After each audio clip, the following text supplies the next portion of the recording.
Leicester 0, Liverpool 1. Trent Alexander-Arnold, of all people, the hero on the day, the match winner for Liverpool, and the Reds are now 0.3 away from winning the Premier League officially, confirmed, all of that stuff.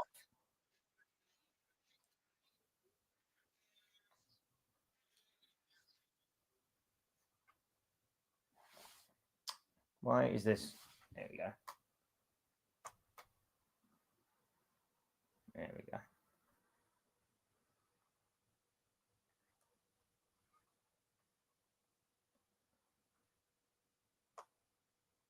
There we go. Hey guys, welcome to the channel. Welcome to another live stream. A special live stream today for the match reaction to Liverpool's 1-0 win over Leicester. Trent Alexander-Arnold, the scorer. And I am annoyed at one particular aspect of this. Nothing to do with the game. Nothing to do with who scored, because we'll get onto that a little later. But the person who did score, I knew it was going to happen. You know how in football, you know that some things are just destined to happen.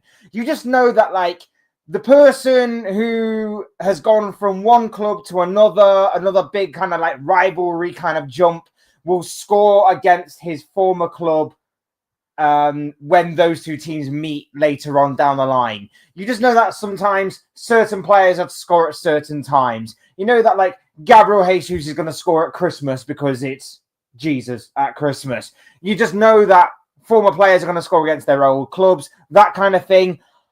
I was literally about 5 seconds away from putting a £5 bet on Trent to get either a goal or an assist in the game. As soon as he came on, I knew. I knew from when he was actually named on the bench. I just knew he was going to come on and score today or to get an assist. It just had to be him. With everything that had all been said and done about him, I just knew. And I was not fast enough to put that bet on. And I'm a little bit annoyed with myself. Would have won a nice little bit of money today and won a nice little bet. But that's the only thing I'm annoyed about. And that's mainly annoyed at myself, of course, for not being quicker in putting that bet on. Balam is in the chat. How you doing, my bro? Hope you are well. What we got? Why is this mouse not working? There we go. Play Federico Chiesa. I agree. I don't understand why Chiesa doesn't play more. He would have certainly been needed today. Otherwise, like, it wasn't the greatest of games, in all honesty. Trent Alexander-Arnold had to be him. Absolutely, mate. I 100% agree with you. I'm good, man. Glad you're doing well yourself. Welcome along. Glad to have you along with us. Away win and a clean sheet. Absolutely. An efficient performance by the Reds in this one today. Second half FC. Absolutely. Why? Okay. My mouse is really bugging out, and I don't know why.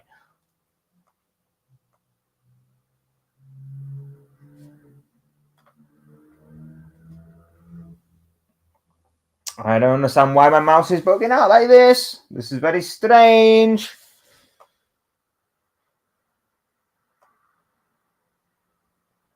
They won away to 2016 Premier League champions Leicester. We absolutely did. And simultaneously, of course, we relegated them down to the Championship. That was seemingly inevitable anyway. But, of course, that is also confirmed today. Won't be dwelling too much on that one. I really want to talk more about the Liverpool side of things than Leicester. But I do think it is a big talking point that we need to discuss, because with Ipswich losing as well today, that pretty much confirms them down as well. Not mathematically secure that one, but pretty much done and dusted as far as what the relegation battle goes as well. So yeah, we also will need to talk about that as well.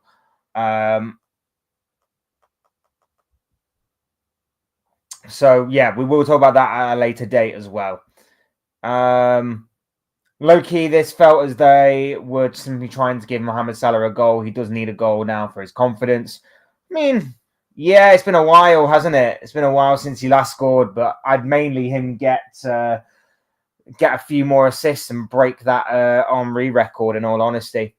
Luke Thomas against Mo Salah was good tactically. I thought first half Salah got the better of him a little bit, but in the second half, yeah, it was sort of Salah kind of faded out again a little bit. Tottenham next, they are almost there. Yeah, I think we'll wrap it up against Tottenham, to be honest. They play a style of football that obviously that will play more into our hands. They're mainly focused on the Europa League anyway, so I think it will be done and dusted next Sunday against Spurs. But like I say, hit the like button if you haven't already. Subscribe if you are new. Want to see more content like this. Both things will always and forever be greatly appreciated. And of course, like Ballamiz, get involved in the chat. Would love to know your thoughts, comments, opinions, predictions, feelings, whatever you want to call it on today's game, on the performance, the result, and everything else that goes along with it as well. That was not the greatest of games. That's an understatement to say, first and foremost. Let me just get that out of the way and done with. That was not the greatest, most entertaining of games that you're ever going to see all season. It was efficient from Liverpool. There was only maybe one, maybe two scares in the entirety of the game from Leicester. That being Ndidi hitting the post in the first half, and maybe the disallowed goal from Leicester that was rightfully chalked off, in my personal opinion.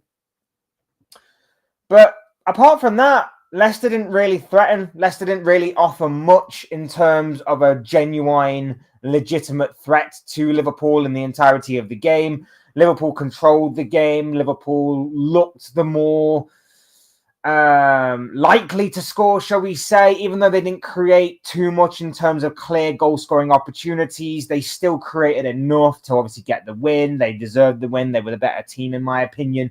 But it wasn't as if Liverpool were at their scintillating best. It was a real snooze fest of a game, in all honesty, if I have to be honest with you. Like I say, Liverpool created a few opportunities. Mo Salah should have done better in the first half when he hit both posts. He should have really scored there, in all honesty, but he didn't.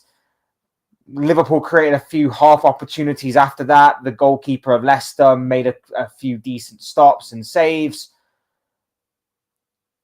Other than that, Liverpool didn't really create much. And even in the second half, again, we pushed, we probed, we should have shot. It was sometimes like we were taking Leicester for granted a little too much. We were sort of in a phase of just being lackadaisical and sort of casual about it. Sometimes it looked like we were just trying to score the perfect goal when really we just needed any goal possible. But eventually we did get across that finish line, and it had to be Trent Alexander-Arnold, of all people, to come off the bench, back from his injury, back from obviously all the talk off the pitch about him seemingly being extremely close to agreeing a move to Real Madrid, of course. And he is the one to be the difference maker on the day, the hero, and to get the 3 points for the Reds. I hope we see Chiesa play soon. Absolutely, mate. 100% agree. I have to go, Flesh. Take care. And yes, this was a very boring match, low-key. Thank you for stopping along, mate. I always appreciate talking to you, even if it is just for a little bit. You know that you're my guy, dude. So thank you very much for joining us. And yeah, I completely agree. It wasn't exactly a great spectacle. This one is not going to be a match that lives long in the memory of Liverpool fans in terms of performance. But in terms of the scoreline and the outcome, of course, this was a huge game because it now means we are 3 big points closer, 1 step closer to, of course, officially wrapping up this Premier League title that, of course, it seems inevitably going to be going to Liverpool and to Anfield. But at the same time, we just want to wrap this up as soon as we can, really. And annoyingly, Arsenal didn't win today. But you know what? Winning it at home next week to Tottenham, fingers crossed, and with all things considered, is going to be still nice as well. Hopefully, it's a massive sort of party atmosphere at Anfield next Sunday. And fingers crossed, of course, we can just get the job done. Get the job done and dusted next Sunday. You'll never walk alone 66. How you doing, bro? Big up to you. What do you make of the game, my friend? Would love to know what you have to say on all this. Big Liverpool fan, of course. Go check out this guy's channel, by the way, guys. Doing some absolutely wonderful and incredible stuff over there on his channel. So do go check him out. Do go give him a follow. Big Liverpool fan, but he does some other things on there as well that are very entertaining and very good to watch. So do check out this guy if you haven't already. I feel like Trent is staying. I mean, that was going to be the big question of the video, really. What did his celebration mean? Now, it's not the first time we've had this discussion about what his celebration means. Remember this? Remember that against West Ham earlier on in the season, around at the New Year period? We were questioning then what that celebration meant. He comes off the bench today. He scores a vital goal, a key goal, pivotal goal. He celebrates by taking his shirt off, celebrates with the fans, the crowd. You can see the emotion pour out of him.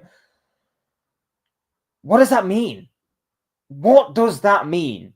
Now, for those of you who are maybe new to the channel, maybe haven't seen my video on Trent when all of it was kicking off about him seemingly agreeing a move to Real Madrid, I didn't call him a snake. I didn't say he stabbed the club in the back. I just said that maybe some people may perceive it that way. For me, I could understand why he would be leaving. I could understand why he would be going to join Real Madrid.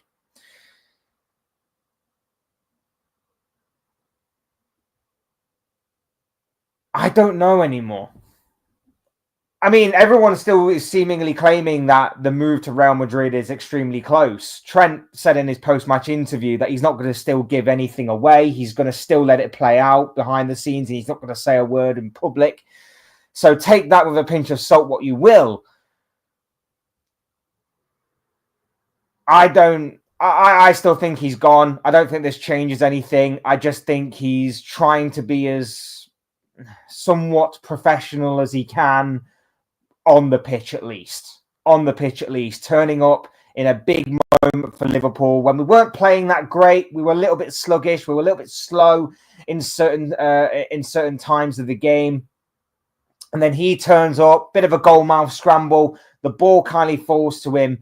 And it's a very well taken goal with his weaker foot. You know, I think the commentator said in the game that that's his first goal he's ever scored with his left foot at a professional level. So, yeah, it was a very well taken goal. Happy that he scored. Happy that we got the win because overall, whatever you think about Trent, think about mainly the team and getting across that finish line ASAP. But yeah, I completely 100% agree that it definitely brought the game to life. It brought the game to life, and we actually have a talking point out of it, because otherwise it was going to be a bit sluggish and a bit slow. Very slow start, barely any creativity, but for me, Trent and Elliott were the game changers. Absolutely. You know, I think Connor Bradley had an okay game going forward. I don't think he did really well defensively. I think, though, you can see a massive difference when he plays at right back in comparison to, say, Kwanzaa. It allows Mo Salah so much more space and so much more opportunity to be creative with what he does with the ball at his feet. So there is that to consider as well. Thought he was good. Other than that, like, McAllister was solid. Gravenberch was a bit sluggish today. Szoboszlai, apart from a couple of pop shots from distance, wasn't at his best either. Gakpo was slow. It was just so casual. It was almost like we are just playing out the rest of the season already as Premier League champions with nothing really to play for. It was almost like we were just going through the motions a lot of the time today. It was so lackluster in terms of what we were doing. It was genuinely like an end of season game where neither side were really playing for much. Leicester, of course, it was inevitable that they were going down. The writing had been on the wall for a while. Today just mathematically confirms it. But even then, they didn't really put up much of a fight towards the end. And we were like either remaining to or resting on the fact that we would eventually make the breakthrough, or we'd just be like, well, if we don't get there, time's on our side. We'll probably end up wrapping it up at some stage between now and the end of the season. So it was genuinely a lackluster kind of affair. And that's probably what we're going to get for the next few games, in all honesty, at least until we wrap it up. And then maybe certain players may start to do certain things that maybe they wouldn't normally do in a much more pressure and much more intense atmosphere. Maybe we'll see some more rotation. Maybe we'll see a few more players try some tricks and flair and just certain things that maybe you wouldn't do in a proper title race. I don't know. Obviously, time will only tell on that. He did hang his shirt up on the corner flag, though. Again, read into it what you will. Read into that what you will. For me, I don't know. For me, I don't know. I'm not reading into it. I refuse to really read into it that deep. I don't know, because all it now does is create a talking point for the media and they've got to come up with something, because as much as what I think a lot of rival fans have basically claimed that this is the worst Premier League season in a while, I think on a competitive level, they are somewhat right. I think from a team point of view, they are not. And the mainstream media are going to be struggling for the next few weeks to come up with something that will draw viewers in. Yes, they have the Champions League, the race for Champions League places. Yes, they have Europa League spots. Yes, they have Europa Conference League spots, and who gets into Europe, who doesn't, and all of that stuff. But for the most part, the media are going to have very little to kind of try and entice people to watch the Premier League for the next few weeks, because the Premier League title race is done. The relegation battle is done. They only have the Champions League. And whilst that is interesting in itself, of course, there is no trophy and no silverware that really goes along with that. So this creates now a talking point that I'm sure the mainstream media are going to jump upon. I'm sure the mainstream media are going to love to try and pick the bones off of this one. I'm sure they're there now. Carragher, Neville, the usual suspects on Sky Sports talking about whether or not he will stay and whether or not he will go. So we'll see, obviously, how the mainstream media plays this out over the next few weeks.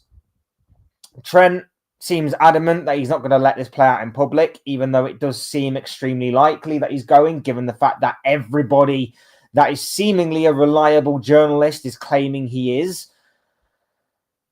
We'll see how it goes. I want to know from you guys, though. Would you welcome back Trent with open arms? Would you, if he was to turn around tomorrow with the announcement from Liverpool Football Club on social media, the kind of teaser, and then a couple of minutes later, the sort of he's staying, the Scouts are in our team, and all of that stuff, and all of those buzzwords, and all of the kind of key phrases and things. If he was to turn around tomorrow and sign a new deal with Liverpool, would you welcome him back with open arms? I think obviously a lot of us would, myself included, because I never really turned my back on him, in all honesty. I could understand and I could at least justify why I believed he was going. So I'm very interested to know what you guys are thinking and feeling about this Trent Alexander-Arnold situation. If he was to sign a new deal, would you welcome him back with open arms? Do you think that this is basically a sort of parting gift, if you like, from Trent? I don't know. I'd love to know what you guys have to say on all of this kind of stuff. Very interesting to gauge your opinions on what just played out today for Trent Alexander-Arnold and Liverpool Football Club, of course. But yeah, like I say, the game wasn't a spectacle at all. It wasn't amazing. It was a proper snooze fest. I completely zoned out in the first half. I'm not going to lie to you. First half especially, I completely zoned out. I think after Leicester had hit the post, Liverpool kind of took over a little bit. They controlled the game. They didn't really allow Leicester too much. Leicester threatened to get forward, and they get to a certain point, but then Liverpool will get enough players back to stop the attack, or maybe Leicester's quality wasn't good enough in the final third to really challenge and worry Liverpool a lot.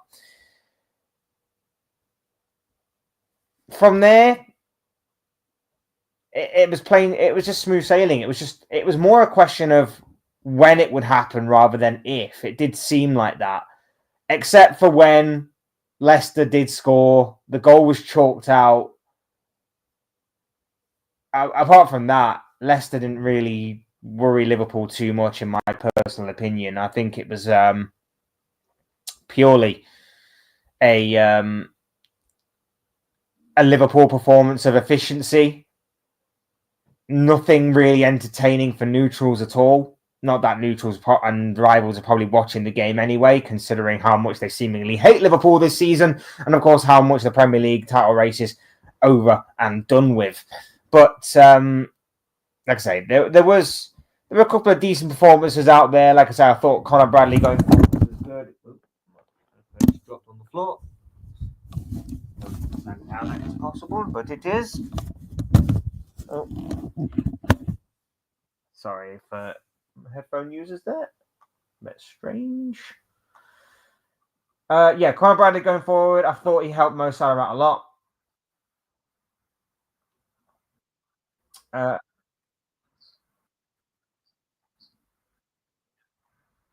Yeah, Conor Bradley going forward, decent. Going backwards, probably not. It was.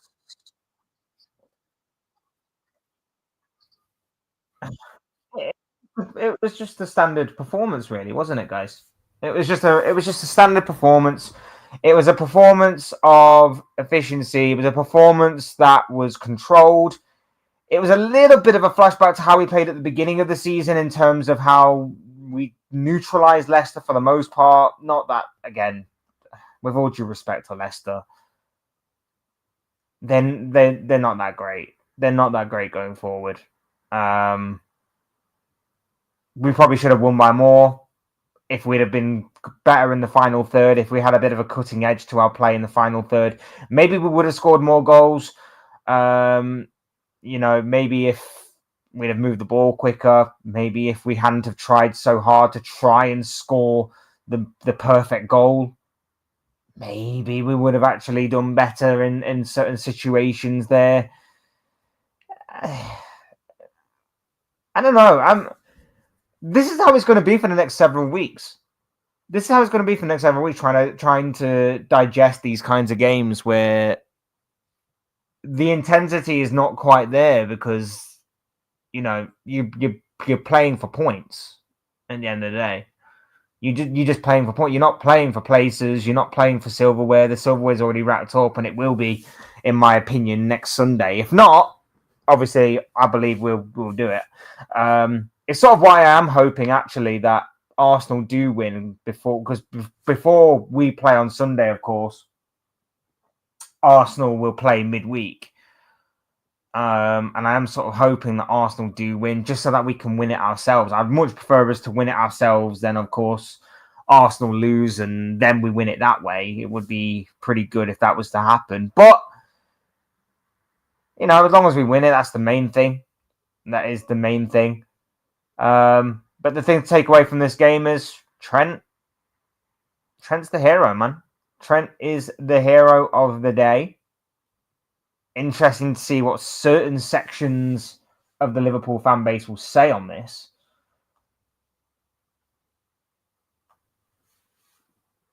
I'd be hoping he does stay. I would genuinely be hoping he does stay. Of course, I want the best players at Liverpool Football Club, and in my opinion, Trent Alexander-Arnold is one of the best. But we won't know until the end of the season. We won't know for sure until the end of the season. Everyone seems to think that he's gone, and in all honesty, I think I am resigned to the fact that that is probably true. That is probably likely. That is probably going to be the case. And yeah, he's probably gone. He is probably gone.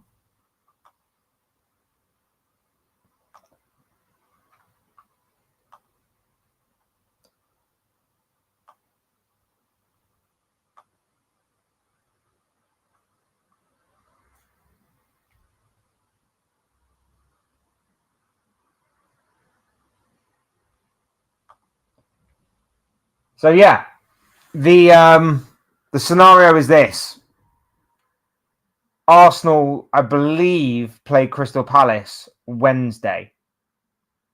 I believe I'm right in saying that. I know Arsenal do play. I believe it is Palace.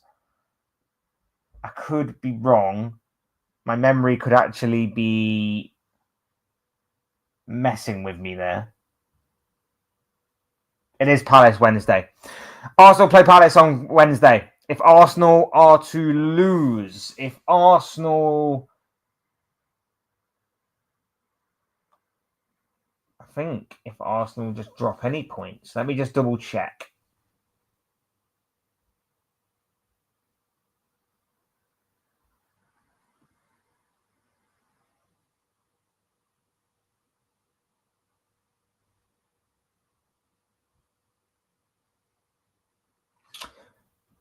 I mean, okay, so Arsenal needs to definitely lose. Scenario is this, people. Arsenal versus Crystal Palace on Wednesday night. If Arsenal lose, Liverpool win the title. If Arsenal draw,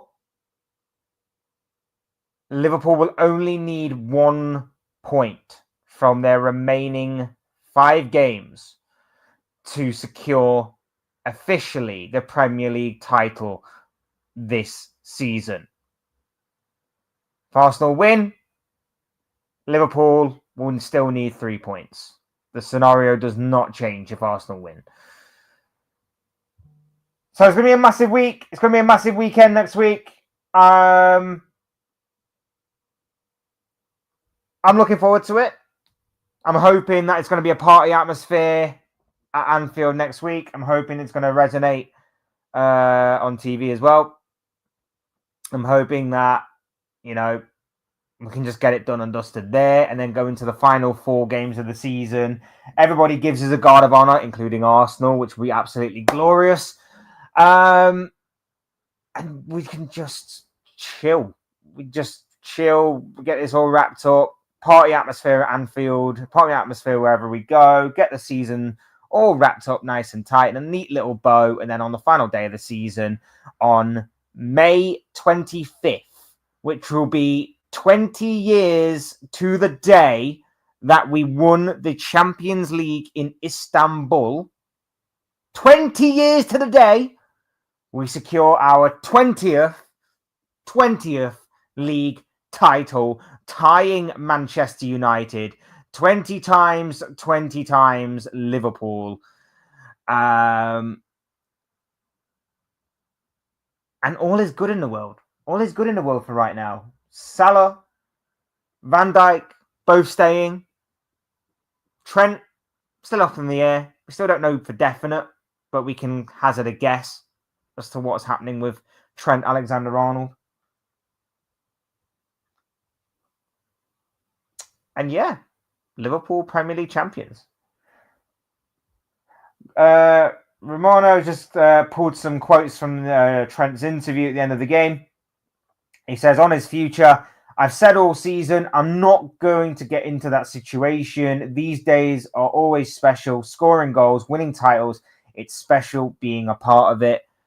I don't, like I say, guys, make what you want about that. Make what you want about what he said. Again, he's keeping his cards close to his chest. I don't know what to make of this. I want to know what you guys think about this. I've said all along that I think he could have handled this better. Like, as much as I don't blame him for wanting to maybe go to Real Madrid, I think he could have handled this so much better. Like, I like the way that Van Dijk did it. I like the way that Salah did it. They basically laid their cards on the table and said it's in the club's court. Like, it's up to the club whether they offer me a new deal that I'm happy with, or whether they want me to leave, or whether they just don't offer me anything, or offer me something that I don't believe is right for me, whatever the case may be. Like, I fully am on board with the way that Salah and Van Dijk handle this situation. I don't necessarily agree with how Trent's handled it. If he handles his business that way, then you can say fine, fair enough. But in my personal opinion, when everybody is saying the exact same thing as each other, that you're going to be leaving and that you don't say anything. You don't even allude to the fact that you're aware of what is going on out off the pitch and in these kinds of circles of journalism and pundits and the media, the mainstream media, social media, and all of that stuff. I don't know. It just seems very strange to me the way that you'd handle it by just basically saying, I'm not going to comment. I'm not going to say anything. Not going to happen. Blah, blah, blah. I don't know. I'd love to know what you guys have to say on this particular matter. I'm very interested to know what you guys are thinking and feeling about this Trent Alexander-Arnold situation. I've said all along, I don't think he's handled it in the best way. I think maybe he's gone down a bit of a rabbit hole now to the point of no return, where he basically has to like double down and maybe stick to his guns on what he basically said before about how he doesn't play things out in public and all of that stuff. His celebration seems to suggest he's still passionate. His celebration seems to suggest the emotion is still there. But is that just him being professional? Is that him playing it up to the cameras? I don't know. I don't know for sure. I'd love to know what you guys have to say on all things Trent Alexander-Arnold, because it just had to be him. It just had to be him, didn't it? Just had to be. And I knew it. From the second I saw his name on the subs bench, I just knew he'd have something with this game today. And I was kind of crying out for it, in all honesty. I was going to wonder how people were going to react, because I was calling out for it, because the lack of creativity was there for all to see. And I was just saying, like, we need something creative. We need a spark in this team. And the two players that I was looking at was Harvey Elliott and Trent Alexander-Arnold. And I go back to this comment by You'll Never Walk Alone 66. Coincidentally, big Trent fan. Who says that Trent and Elliott were the game changers.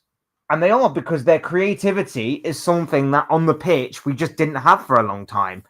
Our main creative outlet is probably Salah, but if Salah's not in it, if he's not firing on all cylinders in the game, we don't really have much from elsewhere. And all teams do is basically double up on Salah and say, well, once in a blue moon, Diaz may do something. Once in a blue moon, Gakpo might do something. You may get something else elsewhere from the likes of McAllister or Szoboszlai. You may even get a set-piece goal from Van Dijk, even though it's very rare. I know he scored last week from a set-piece, but let's face it, that's something we need to address in the summer, in my opinion. We need to definitely get a set-piece coach, because the amount of set-pieces we have in comparison to how many we actually score from is an absolute joke, in my opinion. Like, it's an absolute joke that we get so many corners, so many free kicks, so many set pieces in general. And the fact that we don't make anything really out of them, it's ridiculous. It's absolutely ridiculous. So we do need to address that in the summer, in my opinion. But yeah, the lack of creativity was clearly on show today. And then I'm basically pleading for Elliott to come on. I'm pleading for Trent to come on. And then, would you believe it? As I knew he would do something. He would score or he would assist. And I was seconds away from putting it on as a bet. And it just never happened. I was just a little too slow in putting my bet on. Frustrating times on that aspect, but not frustrating in terms of Liverpool Football Club winning yet another game. Whether Trent stays, whether Trent goes or not, only time will tell. There's obviously a lot to address in the summer. I'm hoping there's going to be a lot of activity in terms of rejuvenating the squad, re-energizing the squad, resurrecting this squad, because there are certain aspects of it that I think are worn out. There are certain aspects of it that I think need to be moved on. The efficiency machine rolls on, though. And I think Arne Slot is really got this team to just work things out. Work things out.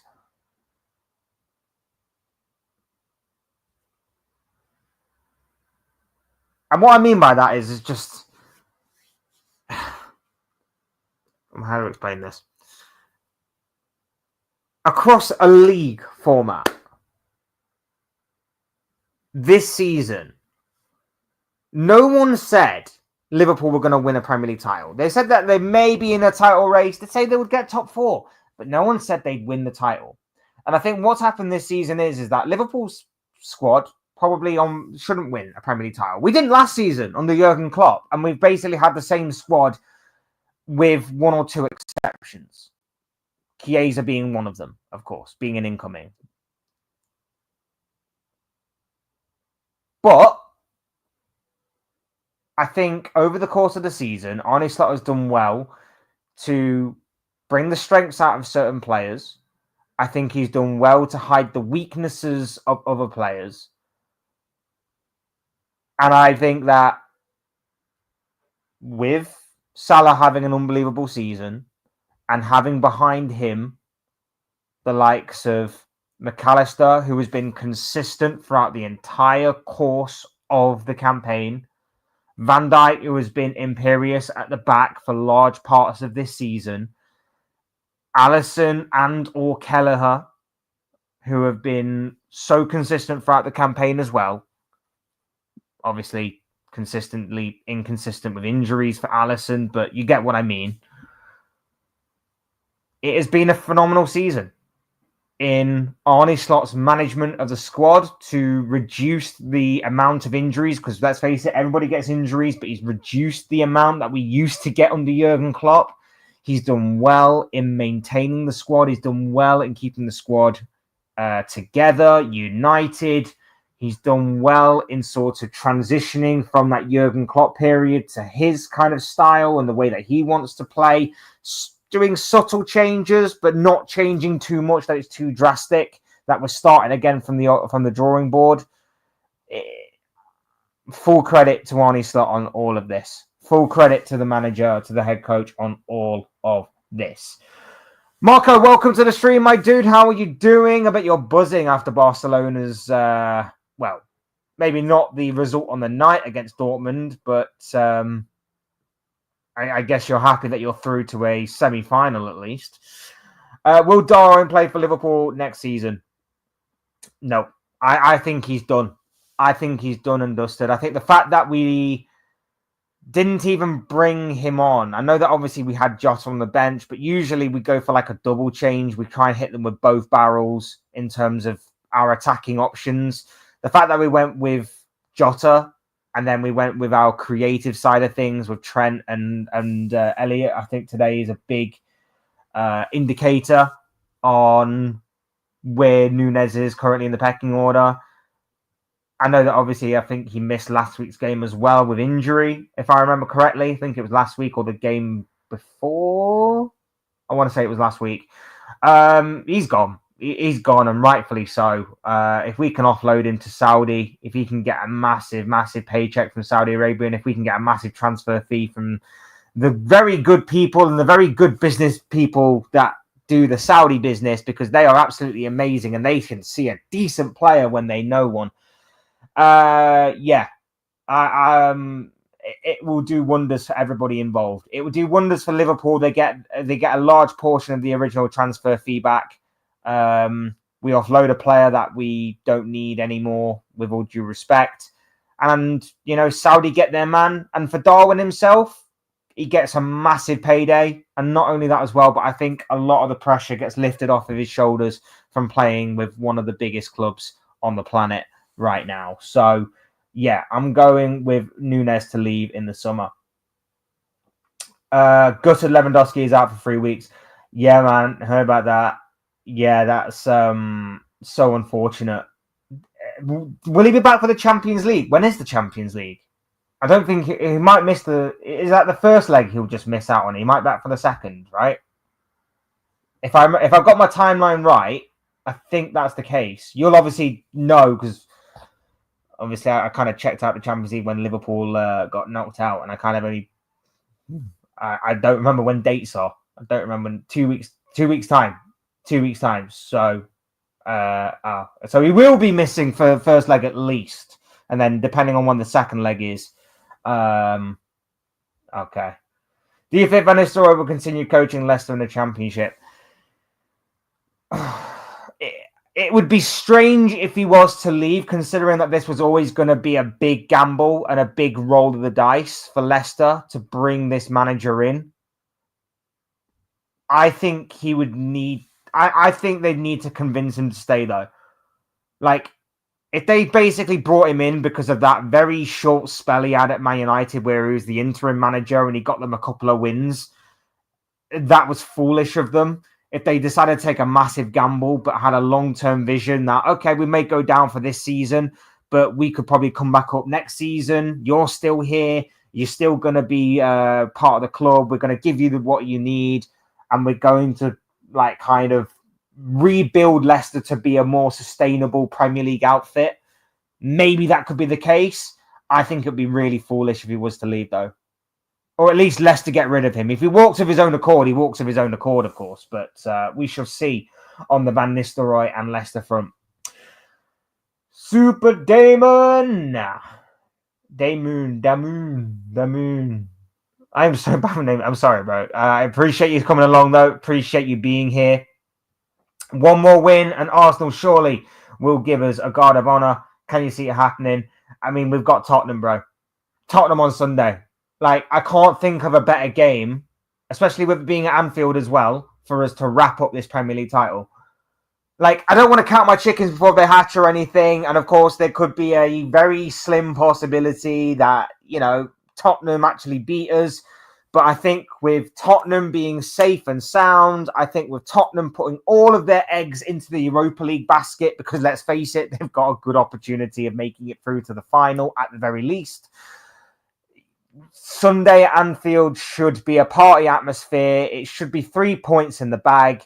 That's assuming, of course, Arsenal don't just hand us the title on Wednesday night if they lose to Crystal Palace. If Arsenal lose on Wednesday, the title's then wrapped up officially before we even kick the ball in our next game. So I'm thinking we wrap it up against Tottenham. I think it's a great way to do it. We win against Tottenham. We wrap the title up there in front of our home fans. And then we get guard of honour from Arsenal. We get a guard of honour from Chelsea. We get a guard of honour from Crystal Palace. And we get a guard of honour from... Is it Brighton? Are they our last 4 games of the season? I want to say it's Brighton. I want to say it's the... I know we've obviously got... I'm going to have to look this up now because that's going to annoy me. That is going to annoy me. Bear with me one second, guys. This is peak entertaining content. Me just looking up things that I can't remember off the top of my head.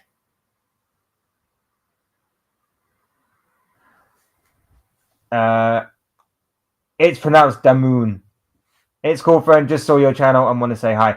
Welcome along, my friend. Welcome along. Like I say, I do apologize. I butcher names all the time, whether it's for certain players, certain people, names, even certain members of my own family at times. But yeah, I do appreciate you stopping along, bro. Really do appreciate it. Welcome along. How did you find the game today? Well, what are your thoughts on the game, on the performance, and of course the Trent Alexander-Arnold situation as well, which is going to be obviously the main talking point to take away from today's game. Either way, welcome along. Apologize I did butcher your name, but yes, I'm very glad that you are here, my friend. Yeah, so obviously Tottenham next, then Chelsea, then Arsenal, then Brighton, and then Palace. Yes, I was right. It was Brighton. That was the game I couldn't remember. So, yeah, we're potentially getting a guard of honour from those teams in particular, which is always going to be fun. Always going to be fun. Right. Where do we get to with the comments? Still can't believe the Man United Lyon game. That was absolutely crazy. I thought at 2-0, Man United had done it. I thought it was game over. Got to 2-1. I was like, I think maybe they left it a little too late. Maybe it's just a one-off thing. Then it went to 2-2. Crazy. Red card to the Lyon player, Tolisso. I thought Lyon are going to win this in extra time. It got to 4-2. I was like, yeah, United are out. And then score 3 goals in, not even just take it to penalties, but just to get 3 goals in 9 minutes to actually win the game there and then in extra time was absolutely bizarre. And yes, I do agree with you. The red card was incredibly harsh. I do agree with you on that one. But at the same time, if you're down to 10 men, and you're 4-2 up, you manage to make it 4-2. How are you losing it from that point? Bizarre to me. Bizarre. From that one, do you think Spurs will want to delay the celebrations and stab Arsenal in the back? Nah.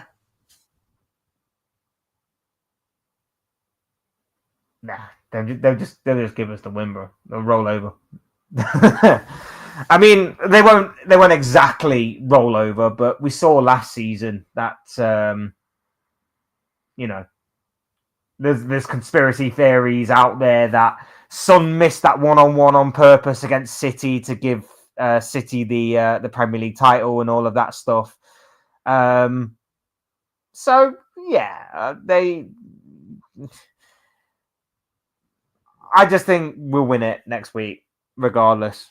I think we'll just win it next week. I think Tottenham's eyes are on the Europa League. I don't think they'll take it as serious as what they could in other games. It is what it is. It is what it is. To be honest, they've been average for a few games. A lot of, yeah. Are you talking about Liverpool there? Are you talking about Tottenham? It's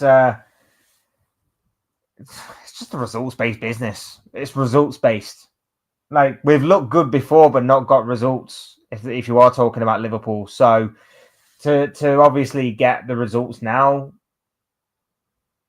this point in the season, there's a part of me that doesn't necessarily care too much. We're getting the results.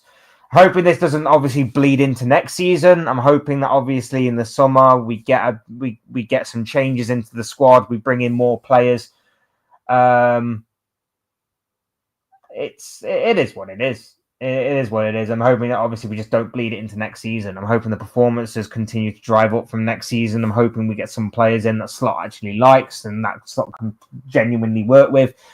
Have a bit more trust in the squad, rather than the first team 11 that doesn't seem to necessarily be rotated a lot of the time. And we take it from there. We'll be watching Real versus Athletic Club later. I've pretty much got... I haven't really got a lot going on tonight. So we'll definitely be checking that out. That should be a fun game maybe to watch. That record for Tolisso was incredibly harsh. Completely agree with you. Would take Guirassy at Liverpool.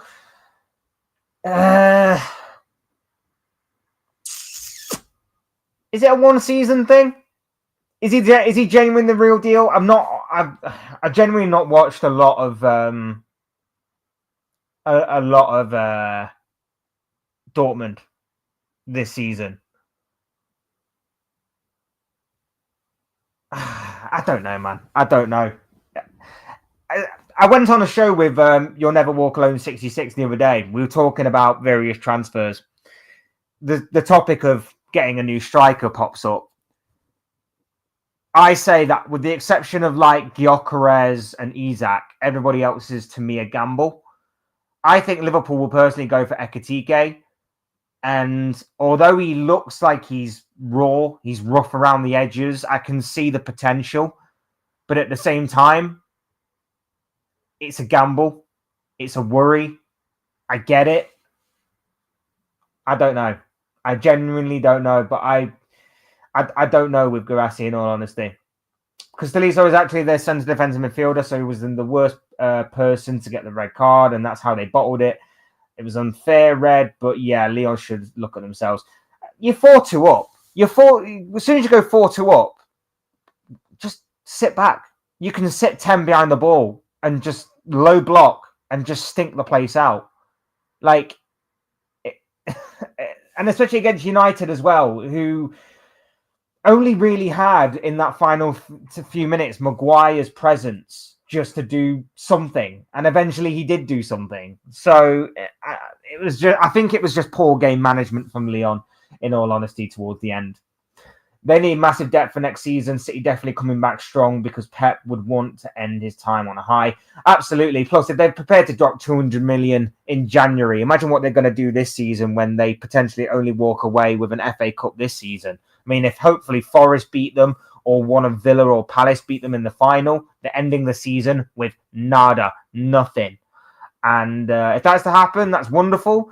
But you just know that City will go hard in the transfer window. City will throw a lot of money at the transfer window.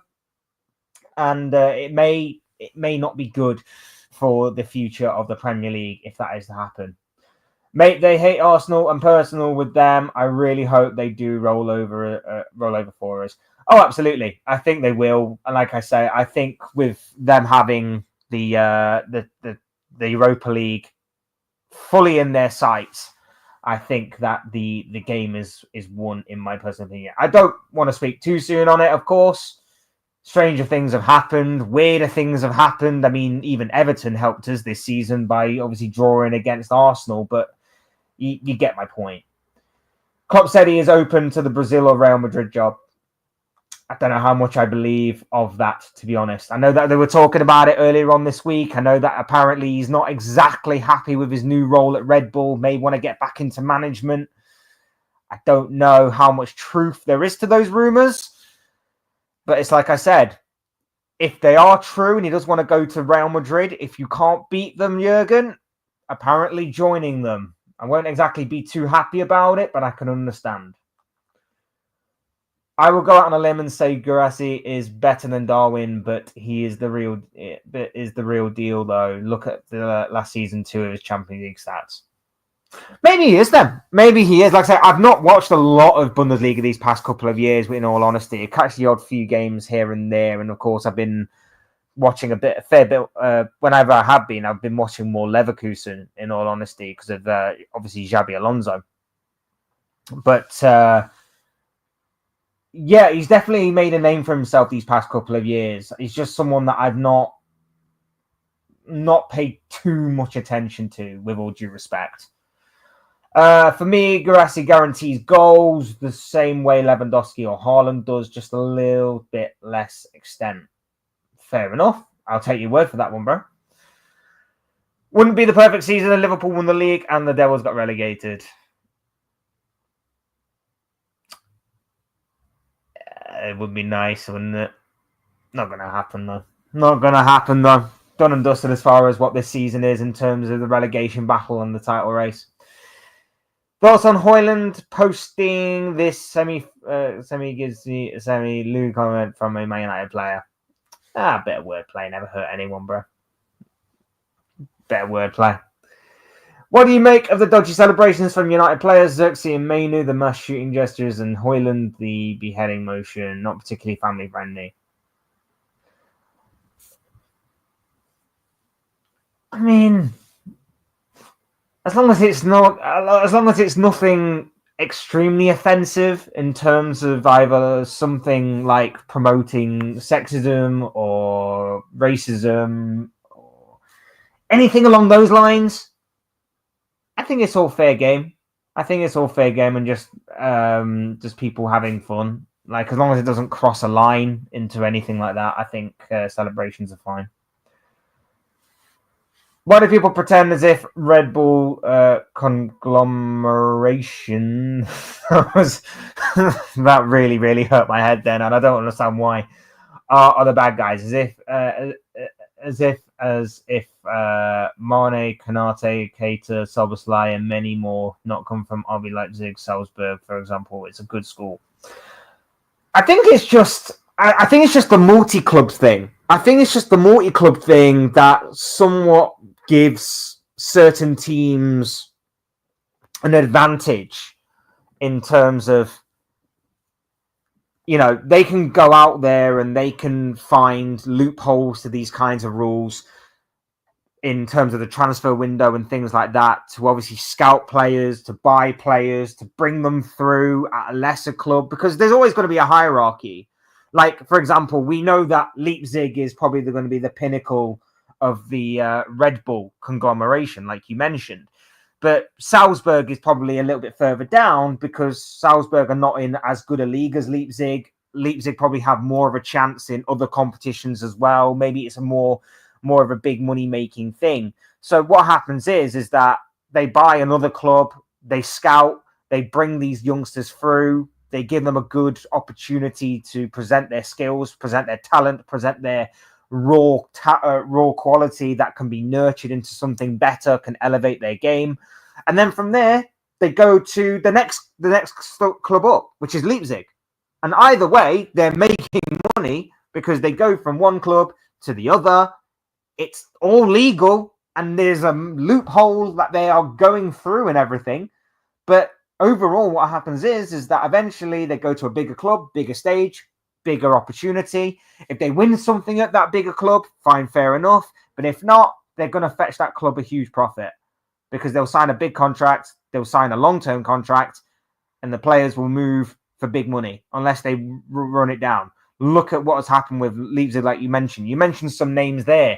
You mentioned Konate. You mentioned Keita. You mentioned Szoboszlai. Nkunku was at Leipzig. You mentioned Timo Werner, Haaland, Salzburg, of course.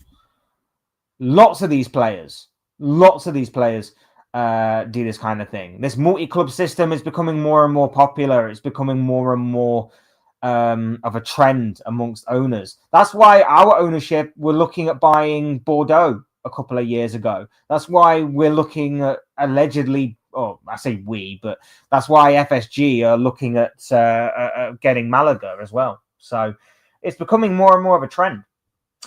Are Arsenal favourites for the title next season?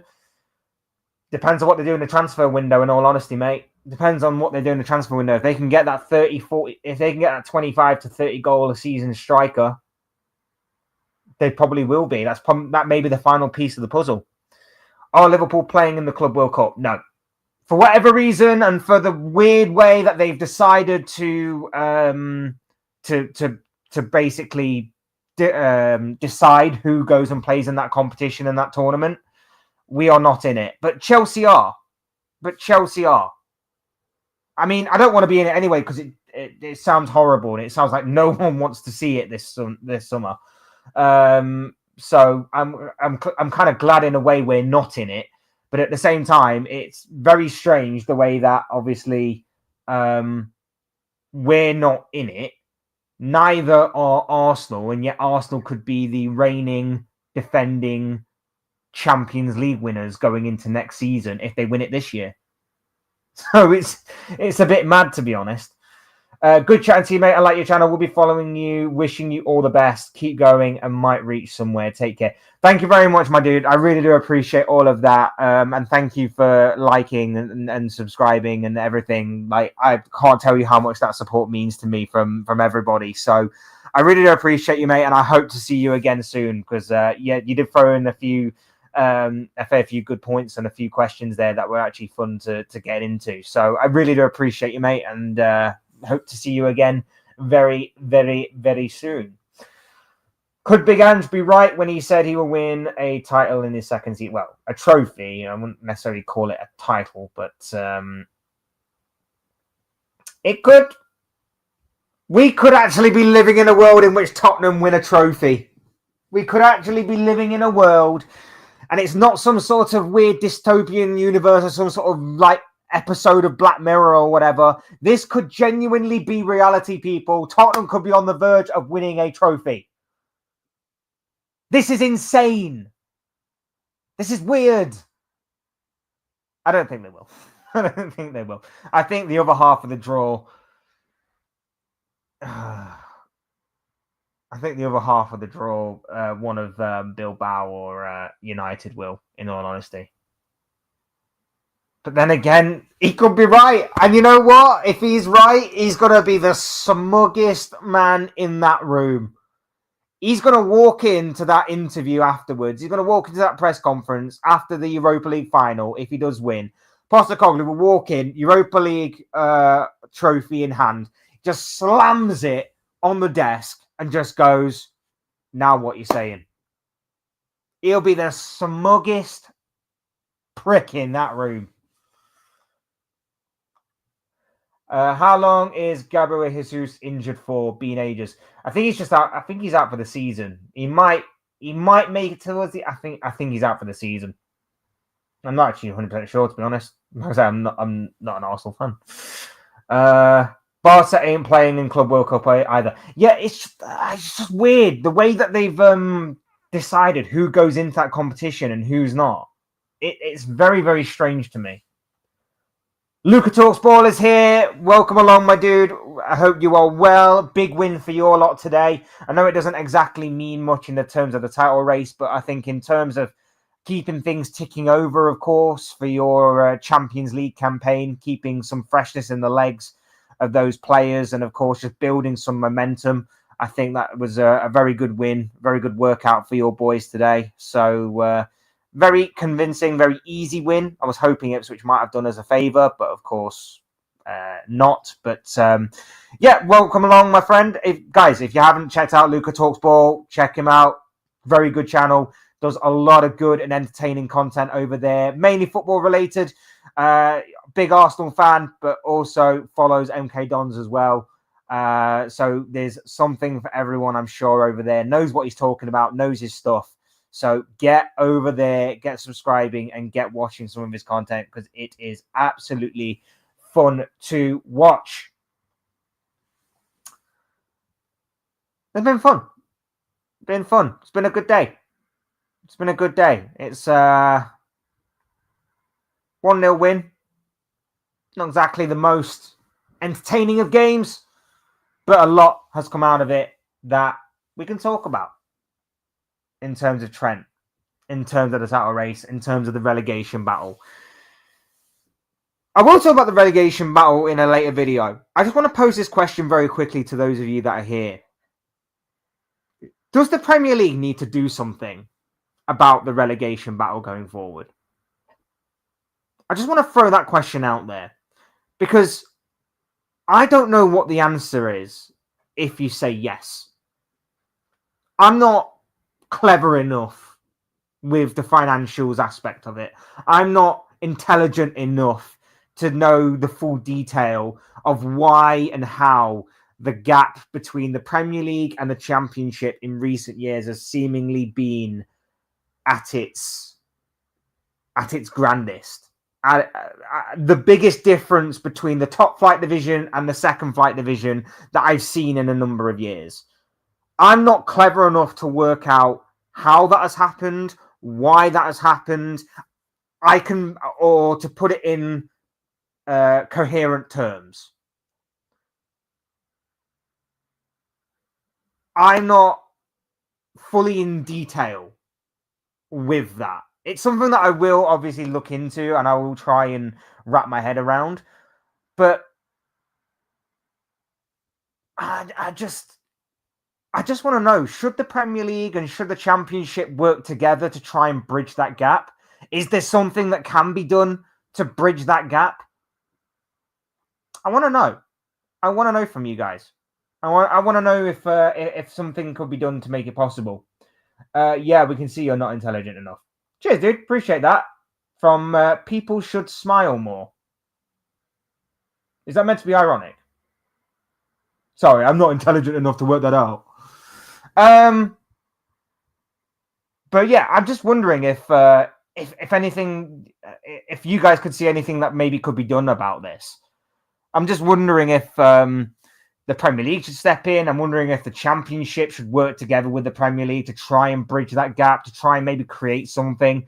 Because we're at a situation now where for 2 seasons in a row, all 3 of the newly promoted sides have gone back down again. Even the season before that, I think 2 of the 3 went straight back down again after coming back up. I think even the season before, again, it does seem like it's a 2 out of 3 thing. It very rarely is 1 out of 3, and it's extremely rare if all 3 manage to stay up. And I know that there are maybe exceptions. Maybe you could see the way that obviously Forest have gone from strength to strength this season and are basically battling for European football for next season. You can probably see that obviously Aston Villa weren't long ago in the Championship themselves. Fulham have obviously established themselves as a bit of a mid-table Premier League side as well. It wasn't so long ago that obviously Newcastle were in the Championship as well. But these were already somewhat established teams. Maybe you could take Forest out because they obviously hadn't reached the top flight division of English football for over 20 years when they came up. But obviously, Fulham had obviously had previous experience of being in the Premier League. Aston Villa, likewise. Newcastle, obviously. Why is the gap now so big that these teams that are coming up are seemingly going straight back down again? And we know it's always going to be a difficult uphill battle to stay up anyway. But how come all 3 of the newly promoted sides over the course of the past 2 years have come up to just yo-yo straight back down again? I'm just wondering if there is a gap to be built there. I'm just wondering if it's just simply because the teams aren't good enough, or is this a thing that the Premier League does need to look into? I'm very much intrigued to know from you guys what your guys' takes on this is. Who will fall out at the top, do you reckon? I think Forest and Chelsea. I don't want Forest to fall out. I'd like it if Forest stayed in. I would have loved it if City did, but that doesn't seem to be the case now.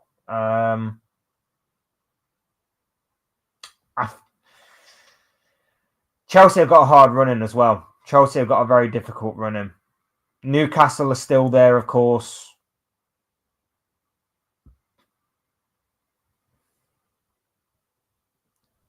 Liverpool and Arsenal have cemented their place pretty much.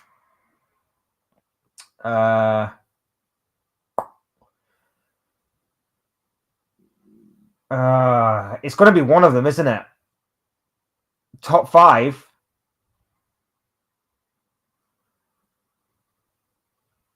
My heart wants Forest, but my head says Chelsea. My heart says Forest. My head says Chelsea. Top 5 is an absolute nightmare. Top 5 is an absolute nightmare. Wouldn't like to be in that race. Is the Premier League the only league that gets 5 Champions League spots, or was there another league as well that gets 5? Maybe the Bundesliga may get 5. It might also depend on who wins the Champions League this year, although off the top of my head, the teams that are in it are in and around the top 2 in their leagues, respectively. So it might not actually happen now. Like I say, but the Bundesliga might get it because I think they also get second in the coefficiency stuff, if I remember correctly. So it might be that league. It might be the Spanish league as well. I'm not 100% sure. All I know is that the Premier League definitely get 5. Southampton might easily win Championship next year with Ben Rack at the back, and then the season after this is the thing. They just yo-yo, and these teams are fine yo-yoing because they get big financial packages from like the parachute payments and all that stuff. And I know they have to eventually pay it back, but they get big money from getting promoted again, and then they come back down again. Then they go back up again. Burnley have done it for the past several years. Look at Burnley. They're probably going to come back up again this season. Leeds, obviously, coming back up. Like Sheffield United, back up to go straight back down again. I don't know what the solution is, but it's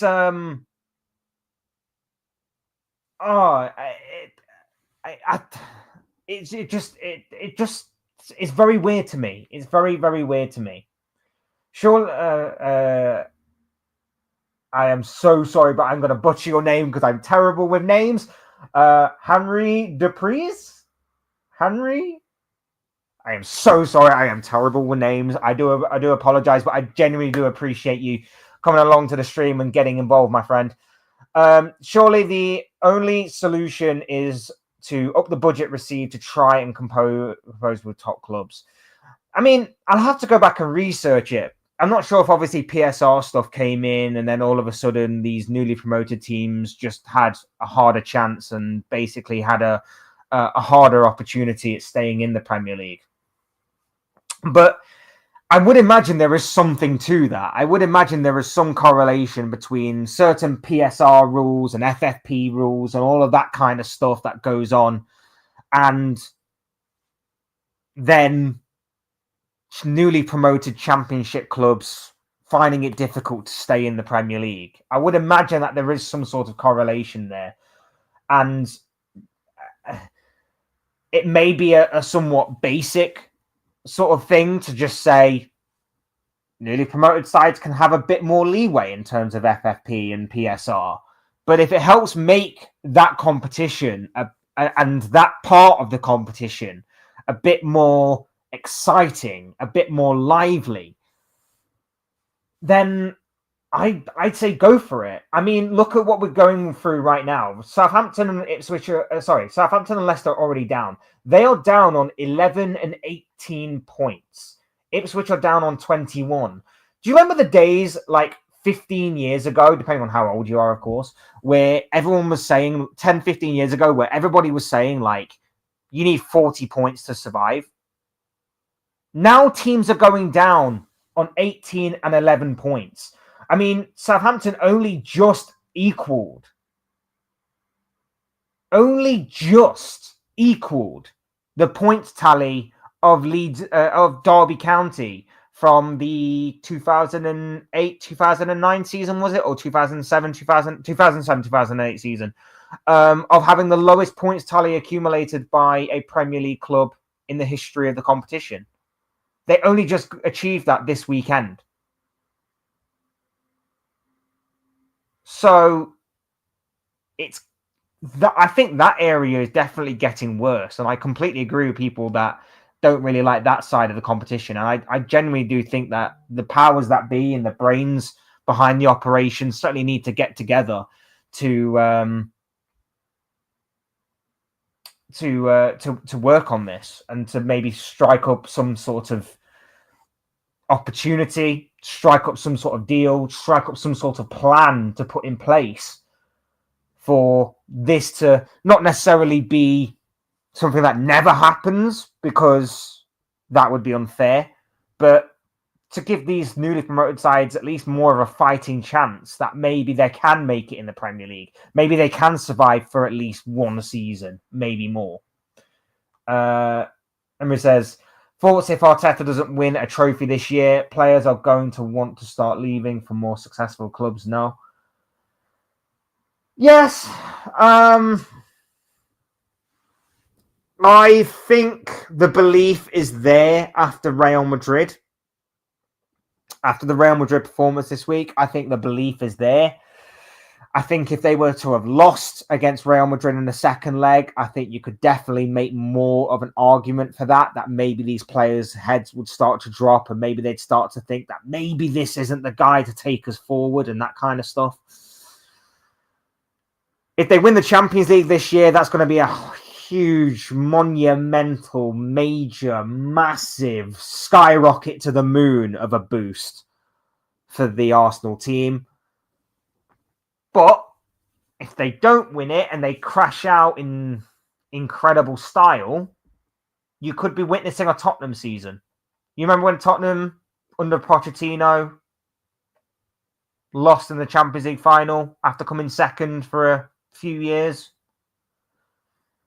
Arteta could be in his Pochettino era. I'm just throwing that out there. It could potentially be a thing. Does anyone know why Nico Williams is not in the squad tonight against Real Madrid? I'm not 100% sure, bro. I've not even checked the team news. I've not even checked anything. I'm hoping he's going to be okay for the Europa League game, but What am I saying? What am I saying? I don't know what I'm saying. If PSG wins the Champions League, what does that say about Mbappe? I mean, for the short term, it would probably say you messed up, mate. But for the long term, I still think he's going to be an incredibly successful footballer when he looks back over his career, and he's going to have achieved a ton of trophies, medals, accolades, awards, accomplishments, achievements, whatever you want to call it. This guy is going to achieve a lot, but for the short term, it may not necessarily be that. Alf, welcome along to the channel, my dude. He says, big up yourself, my friend. Welcome along. Hope you are well. Hamry says, dream signings for Liverpool for next season. Transfers in and suggested outgoings. Isak, top of my list. Bastoni, up there as well.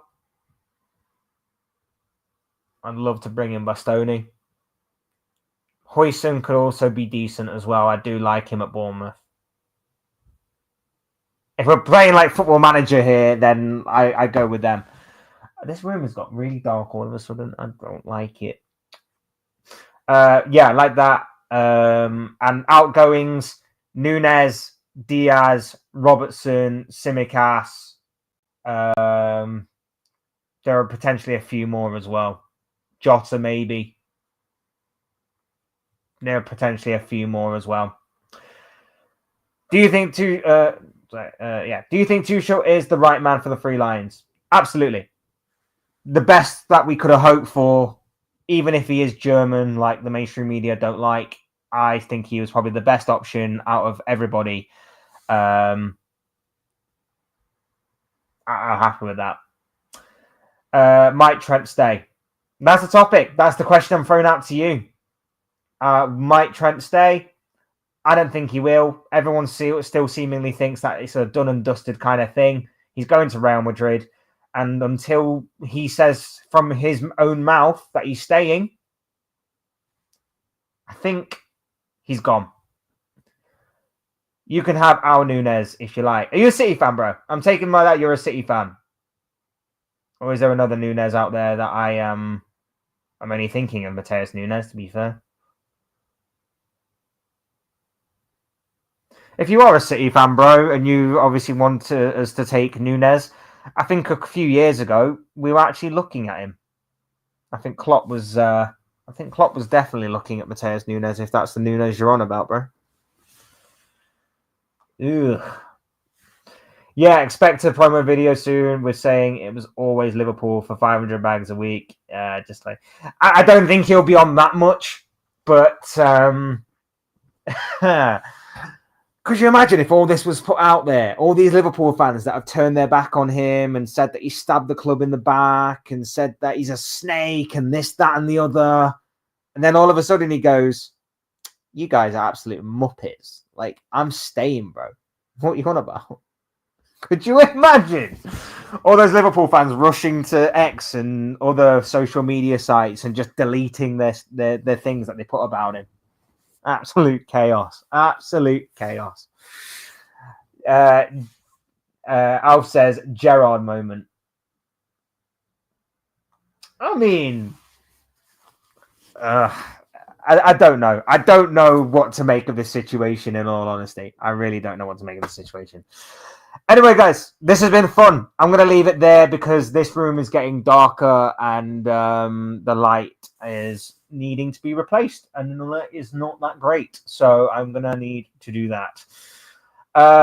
Will you go to Everton's new stadium? Surprisingly, no. Surprisingly, no. No. Ever heard of a lamp, bro? I need to get one for this room. I need to get one for this room. It's something I need to look into. 100%. And I do have one somewhere. It may be at the old house, actually. Yeah, I think it's at the old house, which is why I don't have it here. But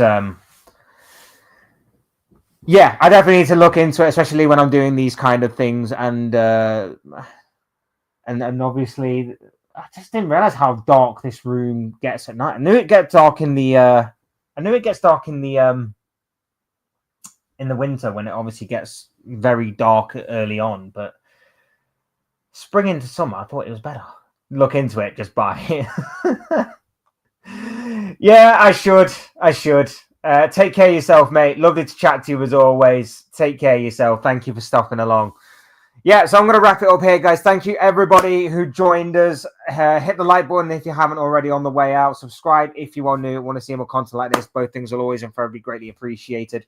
Thank you to everybody who contributed, whether it was hitting the like button, whether it was subscribing, or whether it was to get involved in the chat. Really do appreciate you all. It was really fun talking to you guys about the Liverpool game and about other questions and other football-related topics. More stuff coming up, obviously, later on in the week. We're going to be talking more about the Champions League title race, I'm sure. Champions League title race? The Champions League race. We're going to be talking about the race for Europe. Probably talk about that, probably more on that relegation stuff, because that was very interesting as well. And other stuff as well. Alf here says, maybe try changing the ISO on your camera if you can do that. I'll look into that. I'll look into that as well. Probably the lighting, though, is probably something I can change. That's going to be more simpler, we'll say.